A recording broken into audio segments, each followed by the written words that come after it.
પપ્પાને તું ટાટા કહેતો તારે મનમાં એક જ વિચાર આવતો કે પપ્પા છે ને, પણ જ્યારે તું કોલેજ જતો મોજ મસ્તી કરતો મૂંઝવણમાં આવતો ત્યારે મનમાં એક જ વિચાર આવતો કે પપ્પા છે ને, પણ જ્યારે તારા લગ્ન બાદ તારા પત્નીના કહેવાથી તારા પપ્પાને વૃદ્ધાશ્રમમાં મૂકતા પહેલા એ વિચાર કેમ ન આવ્યો કે પપ્પા છે ને.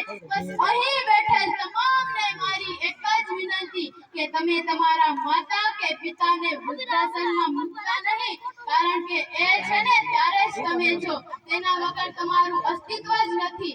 છતાં પણ તમારે જાણવું જ હોય તો એક દિવસ તમારી શેરીમાં તમે એકલા આંટો મારજો અને એક દિવસ તમારા પપ્પા જોડે આંટો મારજો. ખબર પડી જ જશે કે જે દિવસે તમે એકલા હશો તે દિવસે લોકો તમને બોલાવવાની વાત તો દૂર રહી, પણ લોકો તમારી સામું પણ નહીં જુએ.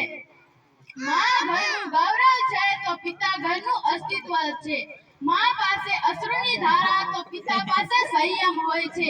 બે ઘડી સમયનું ભોજન માં બનાવે છે તો સમય ઘરના ભોજનની વ્યવસ્થા એ પિતા કરે છે. અસ્તુ. જય હિન્દ, જય ભારત.